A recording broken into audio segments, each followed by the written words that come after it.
very good evening. You're watching News Tonight with me, Kalisai Mukherjee. We bring you the latest happenings in Chennai, especially on how it looks like Chennai is slowly but surely becoming a safe haven for criminals. Well, more on that in the next half an hour, but first a look at the top headlines. DMK Chief Karunanidhi asked the centre to intervene after reported attacks by the Lankan Navy right after SM Krishna's visit. Kallakurichi child abuse case comes up for hearing. CBI directed to take over and file a report within 60 days.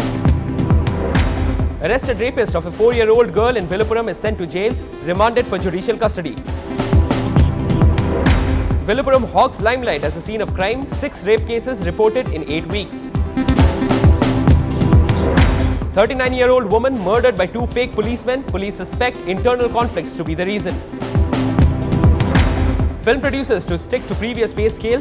FFC not to hold any more talks with the Producers Association but with the South Indian Film Chamber of Commerce. தொழிலாளர் அமைப்புக்கும் தமிழ் திரைப்பட தயாரிப்பாளர் சங்கத்துக்கும் எந்த ஒப்பந்தமும் இல்லை. தயாரிப்பாளர் சங்கம் உடனடியாக பெப்சியுடன் ஒப்பந்தம் ஏற்படுத்தவில்லை என்றால் 23 சங்கம் இணைந்து Social networking websites attacked by virus. Facebook account holders report hacking of vital details.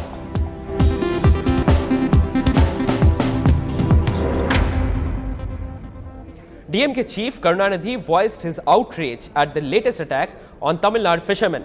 This right after SM Krishna's visit to Sri Lanka. He has asked the centre to intervene before things turn worse. Now, despite SM Krishna's recent visit to Sri Lanka, the waters still remain unsafe for the fishermen from Tamil Nadu. Around midnight last night, a fishing boat was damaged after Sri Lankan fishermen allegedly hurled a petrol bomb at it near Kattachivu in the Park Straits. The boat's stern caught fire but was thankfully put out immediately. Fishermen alleged that earlier Sri Lankan naval men in the vicinity had asked them not to venture out into Lankan territorial waters. நேற்று ஒரு காலைல ஒரு 12:30 engine அடிச்சு போனோம். Engine அடிச்சு போகும்போது நான் கரெக்டாக ஒரு 8 மணி இருக்கும் பாடு பிடிச்சிட்டு நாங்கள் பாடு வச்சு லோடில் போகும்போது வந்தேன். கஞ்சி குடிச்சிட்டு அப்படியே சிகரெட் நாடே அடிச்சுட்டு துண்டை தூக்கி ஓரத்தில் போட்டேன். நான் ஆளுக்கு சேதம் இல்லை. அதோட போட்டு நேற்று வந்து கரைக்கு வந்துருச்சு. அதனால் வந்து லைட்டாக வலிக்கி விழுந்து எனக்கு லைட்டாக காயம் வந்துருச்சு. அதோட நான் போட்டு கரைக்கு வந்துருச்சு. பிளாஸ்டிக் போட்டுக்கிறேன் ஒரு 4-5 பேர் இருப்பாங்க. அதுங்கனால வந்து தொழில் பார்க்க முடியல. அதோட போட்டு கரைக்கு வந்துருச்சு.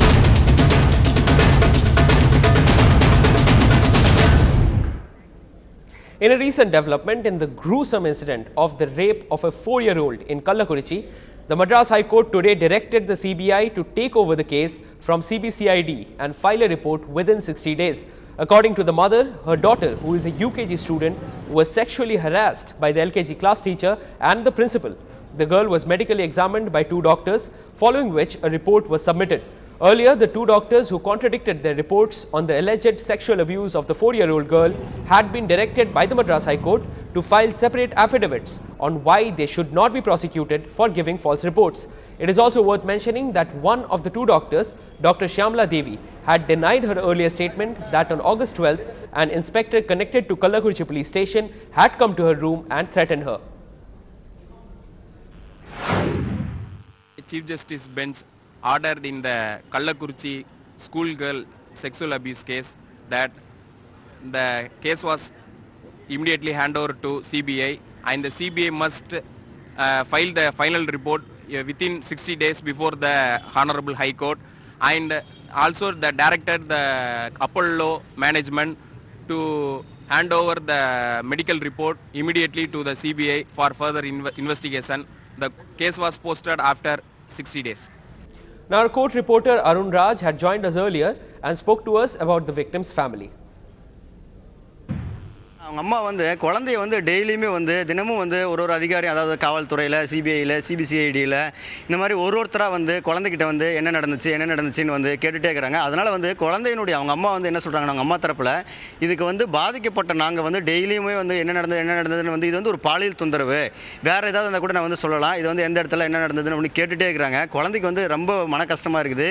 இதை வந்து எங்ககிட்ட வந்து கேட்குறதுனால ஃப்யூச்சரில் வந்து குழந்தையினுடைய வாழ்க்கை ரொம்ப பாதிக்கும் அப்படின்னு சொல்லி எங்களுக்கு வந்து ரொம்ப மன கஷ்டமாக இருக்குது. உடனே வந்து இதுக்கு வந்து நாங்கள் வந்து தீர்வு காணணும் அப்படின்னு சொல்லிட்டு பாதிக்கப்பட்ட எங்களுக்கு வந்து நல்ல ஒரு விதி அதாவது வந்து பாதிக்கப்பட்ட எங்களுக்கு வந்து நல்ல ஒரு இதை காணணும் அப்படின்னு சொல்லி சொன்னால் உடனே தண்டிக்கப்படணும் அவங்க ஆசிரியர் அப்படின்னு சொல்லி அவங்க ஃபீல் பண்ணுறாங்க. The crime rate in Tamil Nadu refuses to slow down, as in another horrific incident yesterday from the district of Viluppuram. A 4-year-old girl was abused and raped by her father's friend. Eril Vanan, 34 years of age, had been repeatedly abusing his friend's daughter, and when she finally reported it to her parents, they filed a complaint at the all-women's police station, after which the accused absconded. He was arrested early last evening and has been remanded to judicial custody. 62 rape cases, 80 kidnappings in 1 year. And we are talking about a district in one of the relatively safer states in the country.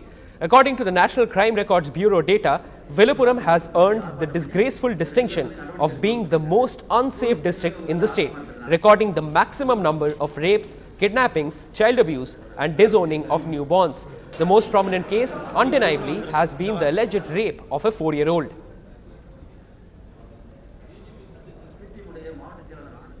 And moving on, Chennai's reputation of being one of the safest cities for women is tarnishing at a breakneck speed.